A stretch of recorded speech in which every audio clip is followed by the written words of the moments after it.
আমার তো আগের থেকে এখন মনে হচ্ছে বাবা ভালো আছেন। এখানে মেডিসিনের কোনো সাইড এফেক্ট নেই। আমার মা আগের থেকে অনেক ভালো আছে, আপাতত আগের থেকে বেস্ট আছে, ভালো আছে। লিভারে আছে, তারপর লাংসে, যে বোনেতেও কিছুটা রয়েছে। তো তিনি চেক করে বললেন যে এখানে জল জমে আছে, ইমিউনিটি ডাউন হয়ে গিয়ে দুর্বল হয়ে যাবে। আমার নাম মোহাম্মদ আরফান হোসেন, আমার মায়ের নাম মিনা আফরোজ। উনি অ্যাকচুয়ালি পেশেন্ট। তো ওনার এই রিসেন্টলি বায়োপসির মাধ্যমে আমরা জানতে পারলাম যে ওনার ক্যান্সার হয়েছে, মেটাস্টেসিস কয়েক জায়গায় ছড়িয়ে গেছে।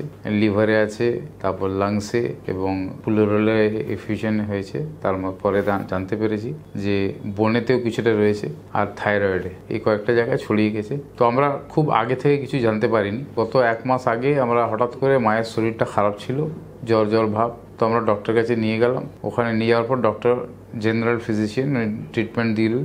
ওষুধ খাওয়ার পর উনি একটু ঠিক হয়ে বেটার হয়ে, কিন্তু এই জায়গাটা একটা যন্ত্রণা হতো, এই পিঠের এই সাইডে বা ডান দিকে রাইট সাইডে। তারপর আমরা একটা পালমোনোলজিস্টের কাছে গেলাম। তো তিনি চেক করে বললেন যে এখানে জল জমে আছে, এই জলটা বার করতে হবে। তো তারপরে প্লুরাল এফিউশন সিস্টেমের মাধ্যমে এখান থেকে ড্রেন করে জলটা বার করা হয়েছিল। তারপর থেকেই আমরা সমস্যাটা আস্তে আস্তে করে তার আগে আমরা কিছুই বুঝতে পারিনি, মানে কোনো রকম সমস্যা বা জ্বর বা কোনো রকম কিছুই হয়নি। এই গত 1 মাস আগেই আমরা জানতে পেরেছি। তারপর থেকে বিভিন্ন সিস্টেমের মাধ্যমে এক এক করে আমরা যখন টেস্ট করাতে থাকলাম, তা ব্লাড টেস্টের মাধ্যমে এই টেস্ট করতে করতে ওই জলটা ওই যে ফ্লুইডটা বেরিয়েছিল, সেই ফ্লুইডের আমরা টেস্ট করলাম।